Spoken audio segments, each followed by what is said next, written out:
자, 그런데 이와 같은 확산이나 이제 이동 그리고 또한 그 틈새를 통한 물질의 흐름 이런 것들을 쭉 설명을 하였습니다.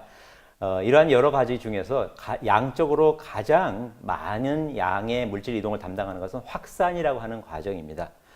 그런데 확산 말고 여기서는 여과 또는 흡수라는 말을 따로 쓰고 있는데요. 이 말은 무슨 말인가 하면은 확산은 물질의 농도 차이만 있으면은 A에서 B 지점으로 이동합니다. 그런데 여과나 흡수는 물질 농도 말고 그 물질이 녹아 있는 그 용액의 압력 경사, 즉 혈관 밖과 혈관 안쪽 사이에 압력 경사가 어떠냐에 따라서 압력에 따라서 물이 이동하기 시작하면은 마치 물길을 따라서 다른 물질들이 둥둥 떠내려가서 이동하듯이 그런 이동이 일어나는 과정을 여과 또는 반대 방향일 때는 흡수라고 이제 부릅니다. 모세혈관 안쪽에서 바깥쪽으로 나가는 것을 여과라고 이제 부릅니다.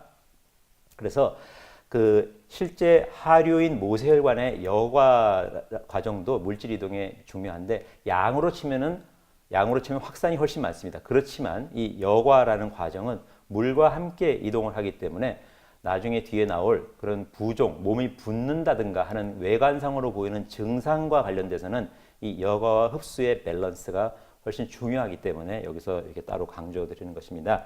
자, 이런 여과와 또는 반대 방향의 흡수가 일어나는 힘은 결국 압력 경사라고 말씀드렸죠. 그럼 그 압력을 조절하는 것은 캐필라리에서의 압력을 조절하는 것은 캐필라리 바로 위에 있는 아터리올들, 세 동맥들의 수축 이완 상태입니다. 만약에 이 아터리올 수준에서 수축을 하게 되면은 모세혈관 수준으로 가는 압력이 급속하게 떨어지기 때문에 이 초록색 선처럼 압력이 떨어지게 됩니다. 그렇게 되면은 모세혈관 안에서 바깥으로 나가는 힘이 약해지니까 여과가 덜해지겠죠. 만약에 아테리올이 이완을 하게 되면 이 보라색 선처럼 이완을 하게 되면은 캐필라리 수준에서의 압력이 높아지게 되니까 이렇게 되면 여과가 더 많이 일어납니다. 따라서 전 시간에 우리가 공부했던 소동맥들의 수축 이완은 결국 이 모세혈관에서의 여과와 흡수의 방향을 결정하는 그런 중요한 힘 조절 단계, 수도꼭지를 조여주고 넓혀주는 그런 과정이다라고 말할 수 있겠습니다.